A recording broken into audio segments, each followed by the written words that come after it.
आयोजन करने के पीछे जिनका हाथ है, जो हमारे कोच है सतवीर सिंह देहरान, उनका कितना डेडिकेशन है, क्या जुनून है, जिसकी वजह से अगर हम किसी चीज़ को टालना चाहते हैं तो हम कोई भी बहाना बना देते हैं कि ये चीज़ नहीं है हमारे पास। लेकिन अगर किसी चीज़ को करना है तो उसके लिए एक आपकी विल पावर चाहिए, और वो विल पावर यहाँ है जो ये दिखाती है कि ये मोहताज नहीं है किसी चीज़ के लिए।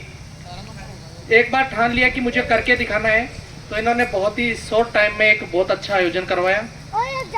खेलों का बहुत ज़्यादा इम्पोर्टेंस है हमारी लाइफ में। खेल सिर्फ कुछ ऐसा खास फाइनेंशियल अचीव कर लेंगे, खेल एक तरह से हमारी जीवन जीने की कला का विकास होता है, जीवन के हर पार्ट का विकास होता है। सबसे पहला सुख निरोगी काया। तो एक हेल्दी शरीर हो उसके लिए ज़रूरी है कि प्रॉपर शारीरिक विकास हो, और वो खेलों से संभव होता है। खेलने से हर प्रकार की एक्सरसाइज हो जाती है, जिसके माध्यम से एक ऐसा डेवलपमेंट हो जाता है। और अगर बच्चा शुरू से खेल में रुचि रखता है और खेल में पार्टिसिपेट करता है तो वो खेल में अपने शरीर का डेवलपमेंट इस प्रकार से कर लेता है कि ताउम्र उसे कभी भी फिजिकल रूप से कोई कमजोरी महसूस नहीं होती। दूसरी चीज़ आती है, जब हमारा फिजिकल डेवलपमेंट हो गया तो हमारा मेंटल डेवलपमेंट की बात आती है।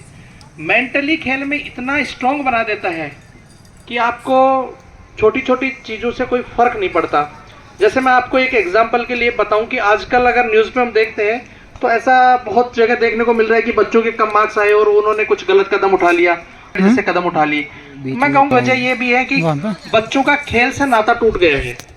खेल आपको ये सिखाता है सफल होने पे किस तरह से खुशी मनाई जाए, और असफलता को किस तरह से मेंटेन किया जाना चाहिए, हमारे मेंटल लेवल को किस तरह से स्ट्रेस को मैनेजमेंट करके रखना चाहिए, वो आपको खेल से सीखने को मिलता है। क्योंकि जब हम तो रोज एक नई शुरुआत होती है। किसी दिन हम जीत के जाते हैं, किसी दिन हम हार के जाते हैं। तो हार के गम को किस तरह से हमें एडजस्ट करना है और किस तरह से हार को वापस जीत में बदलना है, वो हम अपने आप में सीख जाते हैं। तो ये एक आपका मेंटली आपको इतना स्ट्रांग बना देता है, जिसकी वजह से हम ये आगे ज़िंदगी में कभी भी अपने आप को कमज़ोर महसूस नहीं करते। तीसरी चीज़ की मैं बात करूँगा कि डिसिप्लिन।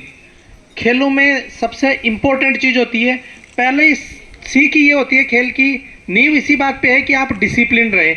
आप समय पे आएंगे, जिस तरह से आपके कोच आपको गाइड करेंगे उस तरह से आप सीखेंगे, और उसी के अनुसार उनके इंस्ट्रक्शन के अकॉर्डिंग आप चलेंगे। तो ये चीज़ जब तक आप खेल के ग्राउंड में है तब तक तो है ही है, लेकिन ये आपके दिलो दिमाग में इस तरह से विकसित हो जाती है कि आप लाइफ के किसी भी पार्ट में जाएं।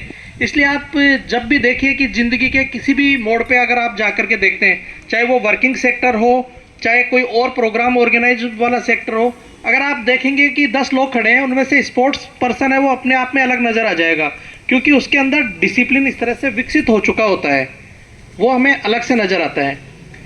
इसके साथ ही हम और बहुत सारी चीज़ें खेलों में सीखते हैं। कोई भी काम अकेले मिलके नहीं किया जा सकता, उसे मिलजुल करके एक टीम वर्क में करना सीखते हैं, और वो टीम वर्क किस तरह से होगा वो हमें खेल के मैदान में देखने को मिलता है। खेल का मैदान ये सिखाता है कि आप अकेले आगे चल करके सब कुछ हासिल नहीं कर सकते। आप अपनी पूरी टीम को जब तक साथ लेके नहीं चलेंगे तब तक आप जीत नहीं सकते।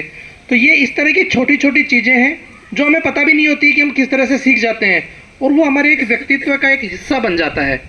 तो ये बहुत ज़रूरी है कि हम खेल कूद में निरंतरता बनाए रखें, बच्चों को मोटिवेट करें कि वो खेल कूद के लिए आगे आए। अपनी लाइफ में उन पर कोई फोर्स नहीं है कि आपको यही खेल खेलना है, जिस भी सेक्टर में उनकी रुचि हो वो सेक्टर में आकर के खेलें और अपनी लाइफ का एक हिस्सा बना लें। और उसका मकसद सिर्फ एकमात्र ये नहीं होना चाहिए कि मुझे इसकी वजह से कुछ मिल जाएगा। खेल अपने आप में जिस दिन से आपने खेलना शुरू किया उसी दिन से आपको देना शुरू कर देता है, और वो ताउम्र आपको देता रहेगा। इसलिए आप उसको अपनाते रहें। अब बात है वहाँ खेल के सेक्टर में हम क्या कर सकते हैं, तो उसकी कोई लिमिट नहीं है। हम जिस भी लेवल पे जाएंगे, एक कदम आगे बढ़ाएंगे तो एक और आपका सफलता आपका इंतज़ार करती हुई मिलेगी। हमारे इसी भूमि से, हमारे आसपास के इलाकों से इतने सारे हमारे खिलाड़ी साथी हैं जो कि एशियन गेम्स में, राष्ट्रमंडल गेम्स में और ओलंपिक्स में जाकर के उन्होंने परचम लहराया और भारत माता का नाम रोशन किया है। अगर मैं ये बात कहूँ कि कल के विजेंद्र जी यहाँ पे थे, कल की कृष्णा पूनिया यहाँ पे थी, और कल के फोगट बहनें यहाँ पे थी, तो आने वाले समय के विजेंदर फोगट बहनें और ये सब हमारे सामने बैठे हुए हैं। इन्हीं लोगों में से कोई ना कोई आगे निकल के आएगा। मैं आप सबसे ये उम्मीद करता हूँ कि आप अपने खेल में अच्छा प्रदर्शन करेंगे, निरंतरता बनाए रखेंगे, जितना ज़रूरी है उतना अभ्यास करेंगे। इससे आप आगे चल करके न केवल अपने गांव का बल्कि पूरे देश का नाम रोशन करेंगे। जहाँ तक BDSA की बात है, तो अभी मैं BDSA के स्पोर्ट्स सेक्रेटरी के रूप में काम देख रहा हूँ। तो मैं आश्वस्त करता हूँ कि BDSA से जो भी सपोर्ट चाहिए उस तरह का पूरा सपोर्ट आपको यहाँ प्रोवाइड किया जाएगा, और हम पूरा प्रयास करेंगे कि ये जो एक छोटी सी शुरुआत यहाँ है, इस शुरुआत को किस बड़े अंजाम तक लेकर के जाएं। यहाँ पे बेहतर फैसिलिटीज़ उपलब्ध करवाएं, जिससे कि यहाँ के बच्चे लाभान्वित हो सकें और आगे कुछ कर सकें। एक बार पुनः मैं सभी बच्चों को उज्जवल भविष्य की शुभकामनाएं देता हूं, और इस यहाँ की जो टीम है उसको ढेर सारी बधाइयाँ देता हूं इस सफल आयोजन के लिए। जय हिंद, जय भारत।